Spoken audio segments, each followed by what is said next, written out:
Ladies and gentlemen, welcome to iDream media. నేను Priyadarshan. So నాతో పాటు relationship advisor and advocate Ushashri garu ఉన్నారు. అబ్బాయిలందరికీ కానీ అమ్మాయిలందరికీ కూడా. సో ఒక ఇంపార్టెంట్ టాపిక్, రిలేషన్షిప్ నిలబెట్టుకునే టాపిక్ అనమాట. ఖచ్చితంగా అందరూ చూడండి. హాయ్ మ్యామ్, హాయ్ దర్శన్, బాగున్నారా? బాగున్నాను. Yeah ma'am. So first of all, ego అనేది చాలామంది చెప్తారు ప్రేమ ఉన్న చోట ఈగో ఉండకూడదని. బట్ ఈగోకి ఆల్టర్నేట్ ఒక సినోనిమ్ ఉంది, సెల్ఫ్ రెస్పెక్ట్ అని. సెల్ఫ్ రెస్పెక్ట్ చంపుకుని మరీ లవ్లో ఉండాలా అనే క్వశ్చన్ ఉంది. సో బేసికల్లీ ఎక్కడంటే ఏదైనా గొడవ అయినప్పుడు ఒక పర్సనే ఎక్కువ సారీ చెప్పడం, ఇంకో పర్సన్ ఎంతసేపు రిసెప్టర్ లాగా అది సారీని రిసీవ్ చేసుకుంటూ ఉండడం. అంటే ఫస్ట్ నేనే మాట్లాడితే నేను చులకనైపోతానేమో అని ఒక వాళ్ళిద్దరి మధ్య డైలమా ఒకటి ఉంటుంది. సో దీని గురించి మీరు కొంచెం క్లారిటీ ఇవ్వాల్సి వస్తుంది ఈరోజు. We are humans. రిలేషన్షిప్ లవ్ అవని, కొవ్వవని, పువ్వవని, వర్క్ అవని, ఎండ్ ఆఫ్ ద డే ప్రతి హ్యూమన్ ఇంటరాక్షన్లో మిస్అండర్స్టాండింగ్స్ వస్తాయి. మనం ఒకటి చెప్తే పక్కన వాళ్ళకి ఇంకోటి అర్థం అవుతుంది. ఓకే, అండ్ మనం ఎంత చేసి అడ్జస్ట్ అవుతున్నా సరే వాళ్ళకి చాలా సందర్భాల్లో అర్థం కానప్పుడు గొడవ అవుతుంది. నేను ఇంత అడ్జస్ట్ అవుతున్నాను, నన్ను అర్థం చేసుకోవడం నీకు రావట్లేదా అనేది అడిగినా సరే పక్కనోడు అది ఏం మాట్లాడుతున్నావు నువ్వు అని ఈగోకి తీసుకుంటారు. ఏం అడ్జస్ట్ చేసినా ఏం లేదని, ఎందుకంటే వాడు బుర్ర కూడా పెట్టాడు, ఆ రిలేషన్షిప్లో టైం కూడా ఇవ్వరు. సో అలాంటి వాళ్ళకి ఏంటి, వీళ్ళు ఎంత లవ్ అయినా సరే వీళ్ళు సహించేది, భరించేది, క్షమించేది కూడా వాడు అవసరం కోసం చేస్తున్నాడనో, నా మీద ప్రేమతో చేస్తున్నాడనో, ఇష్టం మీద చేస్తున్నాడనో టేక్ ఇట్ గ్రాంటెడ్నెస్ వచ్చినప్పుడే ప్రేమ ఇగోలాగా అక్కరవుతుంది. వీళ్ళు చూపించే ప్రేమ ఇంత చూపించినా సరే వాళ్ళకి చిన్న క్వశ్చన్ వేసినప్పుడు ఈగో ట్రిగర్ అవుతుంది. ఇలాంటి సందర్భాలు ఎన్నో చూసుండవు. I want to ask a question. ఎన్ని చూసావు? ఒక చిన్న ఎగ్జాంపుల్ చెప్పు. అంటే చూస్తాను, చాలా నెంబర్ అంత గుర్తులేదు కానీ ఎప్పటి నుంచో చూస్తున్నాను, టీనేజ్ నుంచి చూస్తున్నాను ఆల్మోస్ట్. ఎగ్జాక్ట్లీ. అబ్బాయిలు తగ్గుండి అమ్మాయిలు ఎంత లవ్ చేసినా చిన్న మాటకి అన్ని క్వశ్చన్ ఇస్తావా, ఎందుకమ్మా అట్లా బట్టలు వేసుకోవడం, we're in love for 6 years. అంటే వాడు 6 years నుంచి ఎట్లా వేసుకున్నా భరించి ఆఖరికి అమ్మాయికి అటెన్షన్ ఎక్కువ అవుతుంది, వేరే అబ్బాయిలు ప్రపోజ్ చేస్తున్నారు, ఈ అమ్మాయి ఇక్కడ హిహిహి అని మాట్లాడుతుంది అని చాలా కసరత్తు చేసి తెలుసుకున్న తర్వాత ఒక్క క్వశ్చన్, అది కూడా 1.5-2 years భరించి ఇతనికన్నా వేరే వాళ్ళకి ఎక్కువ టైం ఇవ్వటం వల్ల, అంటే నేను చెప్పిన థియరీకి ప్రాక్టికల్స్ చెప్తున్నా, లేకపోతే మీకు అర్థం కాదు కాబట్టి, or just you can imagine the possibility. కాబట్టి నువ్వు ఇన్ని సంవత్సరాలు ఎప్పుడు క్వశ్చన్ చేయలేదు, నేను వాళ్ళు నా బెస్టీస్, అరే నా ముందే కదా నీకు వాడు పరిచయం అయ్యాడు, రిలేషన్షిప్ బిల్డ్ అయింది, ఇదంతా అయింది, బట్ వాడిని నువ్వు మిస్యూజ్డ్గా లూజ్ టంగ్ నువ్వేవో కొన్ని చెప్తుంటే అవి పిచ్చి పిచ్చిగా మాట్లాడి నాతో అలా వచ్చింది ఇలా వచ్చింది ఈవెన్ పడుకోవడానికి అడిగింది అన్న మాటలు ఇవన్నీ చెప్పలేడు అమ్మాయికి.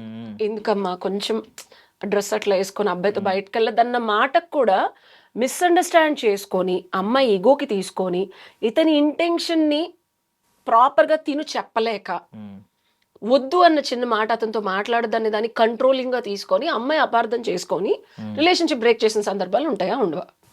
ఉంటాయి. సో నేను దాని గురించి మాట్లాడుతున్నా ఇక్కడ. ఈగో. సెకండ్ సినారియోలో ఏమవుతుందంటే మిస్అండర్స్టాండింగ్. నువ్వు ఇందాక చెప్పావు కదా, అంటే పరిధులు, సెల్ఫ్ రెస్పెక్ట్కి ఈగోకి టీనేజ్లో కానీ లెస్ దాన్ ఒక 28-29 వరకు ఆ పరిధి తెలియదు, జీవితం ఇంకా ఎక్కువ చూడలేదు కాబట్టి సెల్ఫ్ రెస్పెక్టే ఈగో అనుకుంటారు, ఈగోనే సెల్ఫ్ రెస్పెక్ట్ అనుకుంటారు. ఇక్కడ నీకు ఒక ప్యూర్ ఎగ్జాంపుల్ చెప్పాలంటే, ఒక అమ్మాయి గ్రో అవుతుంది, సక్సెస్ఫుల్గా గ్రో అవుతుంది, ఓకే, అండ్ ఆ అమ్మాయికి పలు విధాల ఫ్రెండ్స్, కొలీగ్స్, రకరకాల మంది ఉంటారు, ఓకే. ర్యాండమ్గా ఒక రిచ్గా వచ్చి తనకి ప్రపోజ్ చేశాడు, ఇంట్లో కూడా ఒప్పించి పెళ్లి చేసుకున్నారు. సో ఆ అమ్మాయి ఇప్పటి వరకు తను సాధించిందంతా చూసి ఈ అబ్బాయి పెళ్లి చేసుకున్నాడు. తనకన్నా చాలా ఫినాన్షియలీ తక్కువ ఉన్న ఆ అమ్మాయి క్యారెక్టర్ నచ్చింది, బిహేవియర్ నచ్చింది, మల్టిపుల్ రిలేషన్షిప్స్ లేవు, సక్రమంగా తన పని తను చేసుకుంటుంది, గోల్ ఓరియంటెడ్, ఫోకస్డ్గా ఉంది. పెళ్ళైన తర్వాత ఇన్ని లక్షల కోట్ల ఆస్తుంది, నువ్వేం చేయాల్సిన అవసరం లేదు, తిని ఇంట్లో కూర్చో, ఫ్రెండ్స్తో మాట్లాడద్దు, పోనీ ఎవరన్నా ఇంటికి వస్తానంటే వాళ్ళ స్టేటస్ ఏంటి, మన స్టేటస్ ఏంటి, వాళ్ళ అత్తగారు ఒప్పుకోకపోవడం, పోనీ తినెక్కడికన్నా బయటకు వెళ్తాను అంటే ఓన్లీ చీర కట్టుకొని వెళ్ళాలి, మా సొసైటీలో మా కోడలు ఇలా ఫలానా నీచమైన గల్లీలోకి వెళ్తా, ఇట్లాంటివి వస్తాయా రావా? వస్తాయా రావా? సో ఇక్కడ అమ్మాయి తనని తను చంపుకుంటూ పెళ్ళైంది కాబట్టి రెగ్యులర్ పీపుల్ ఎవరైనా సరే ఏం చెప్తారు, ఈగోకి తీసుకుంటున్నావు నువ్వు, ఈగోకి తీసుకోకు, నువ్వు భార్యవి, ఫలానా వాళ్ళ కోడలివి, మరి వాళ్ళది ఆ self respect of that family, society, relationships maintain చేయాల్సిన బాధ్యత అమ్మాయికి ఉంటుందా లేదా? నువ్వు చెప్పు. సొసైటీ పరంగా అంటే self respect of the family కాపాడాలి, కెరియర్ ఆఫ్ దట్ అబ్బాయి అండ్ బిజినెస్ కాపాడాలి, సొసైటీలో ఈ ఫ్యామిలీకి ఉన్న గౌరవం కాపాడాలి. సో అక్కడికి వెళ్ళొద్దంటాం, చీర కట్టుకొని వెళ్ళమంటాం, పిచ్చి బట్టలు వేసుకొని వెళ్ళొద్దంటాం. అంతకుముందు ఆ అమ్మాయి మరి పబ్బులకి వెళ్ళినా ఏదైనా, ఈ అబ్బాయి బీయింగ్ ఇండిపెండెంట్ విమెన్ సక్సెస్ఫుల్, అమ్మాయి రిలాక్సేషన్ కోసం she did whatever she did. Salsa డాన్సులకి వెళ్ళిందో లేకపోతే ట్రిప్పులకి వెళ్ళేదో just to relax with the friends. So సొసైటీలో ఈ ఫ్యామిలీ గౌరవాలని బాధ్యతగా కాపాడాల్సిన ఆవశ్యకత కోడలికుందా లేదా? ఉంది.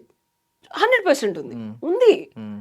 బట్ ఇప్పుడు ఆ అమ్మాయి ఇవన్నీ కట్ చేసుకొని నేను ఉంటాను అనాల్సిన బాధ్యత అమ్మాయి మీద ఉందా లేదా? కొంతవరకు ఉంది.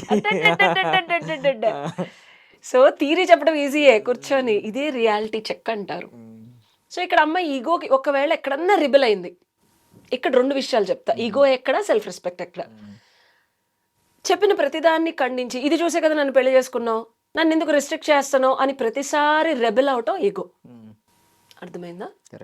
అవకాశాన్ని బట్టి, అవసరాన్ని బట్టి తనని తను తగ్గించుకుంటూ భరించలేని సిచ్యువేషన్స్, మరి 4 గోడల మధ్యలో చిలకలాగా కాకుండా, సొసైటీలో ఎక్కడా భంగం కలగకుండా, నలుగురు కళ్ళల్లో పడకుండా, తన స్వేచ్ఛని తన స్వతంత్రాన్ని కూడా భర్త దగ్గర, అత్తమామల దగ్గర చెప్తూ, నేను ఇక్కడ సఫర్ అవుతున్నాను, సఫకేట్ అవుతున్నాను, నేను ట్రై చేశాను కానీ భరించలేకపోతున్నాను, I really want go and meet my పేరెంట్సో ఫ్రెండ్సో, వాళ్ళు లోవర్ మిడిల్ క్లాసో ఏదైనా సరే, పోనీ మీకెక్కడ నేను ఇబ్బంది కలిగించకుండా నా సెల్ఫ్ రెస్పెక్ట్ని కూడా కాపాడుకుంటూ, నా ఎమోషన్ని కూడా నేను ఫుల్ఫిల్ చేసుకుంటూ నేను ఇది చెయ్యాలనుకుంటున్నాను.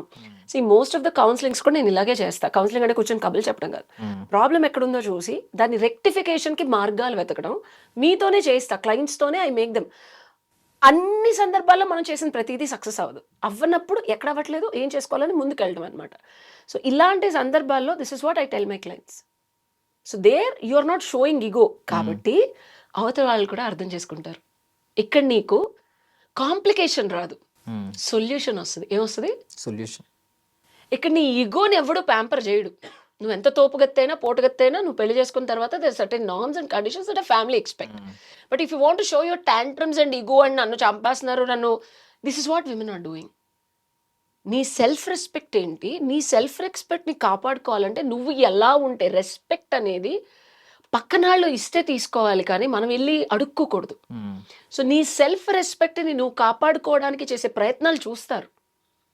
నువ్వు ఎక్కడ అడ్జస్ట్ అవుతున్నావు, ఎక్కడ తగ్గుతున్నావు చూసి వాళ్ళకి కనుక నువ్వు కమ్యూనికేట్ చేయగలిగితే డెఫినెట్గా నిన్ను ప్రేమించి పెళ్లి చేసుకున్న భర్తవని సొసైటీలో ఎంతున్నా అత్తమావులు కూడా చాలా అర్థం చేసుకోండి. ఎందుకంటే పిచ్చేషాలు వేస్తే కొడుకు జీవితం నాశనం అయిపోద్ది. So they will also tell you, అంటే తగ్గి వాళ్ళ ఈగోని కూడా తగ్గి, మేము చెప్పిన మాట వినట్లేదు, ఇట్లుంది అట్లుంది, అమ్మాయి వద్దు అనకుండా దెర్ ఈస్ అ కాన్వర్జేషన్. ఇద్దరి మధ్యలో ఒక మంచి conversation, communication, relationship of the క్వాలిటీని పెంచుకోవడానికి రెడీ చేసుకోవాలి. అంతేకాని తుంచుకోవడానికి తెంచుకోవడానికి రెడీ అయ్యేది ఎప్పుడు? ఈగో ఉన్నప్పుడు. నువ్వు నిజంగా సెల్ఫ్ రెస్పెక్ట్ ఉన్నదానివి అయితే తగ్గి ఓర్చుకొని ఓదార్చాల్సిన పరిస్థితి వస్తుంది అనే ఒక ఎమోషన్ నీకు ఉన్నప్పుడు నువ్వు అడగక్కర్లా, వాళ్ళే తీసుకెళ్తారు, వాళ్ళే వదిలేస్తారు. సో అది that is very important. Thank you ma'am, thank you so much for your valuable time. So that's all for now. So మీకు కూడా ఇలాంటి ప్రాబ్లమ్స్ ఏదైనా ఉంటే ఖచ్చితంగా మ్యామ్ని అయితే సంప్రదించండి, సొల్యూషన్ ఖచ్చితంగా దొరుకుతుంది.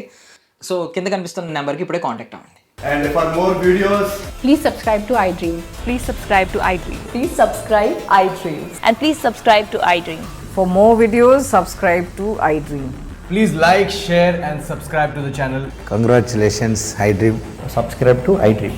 Subscribe to iDream. So subscribe to iDream Media. iDream ki iDream team andarki huge congratulations. Please subscribe iDream Media. Please subscribe to iDream. Subscribe iDream. Please subscribe to iDream. iDream అంటే నా కళల ఛానల్ను subscribe చేసుకున్న నోరు తిరుగుతలేదు, మీరైతే గంట గుర్తు కొట్టండి. For more such videos, please subscribe to iDream. Subscribe to iDream. Please subscribe to iDream. Please subscribe iDream Media. Please do subscribe to iDream. Please subscribe to iDream Media. For best entertainment and information, please subscribe iDream. And don't forget to subscribe to iDream.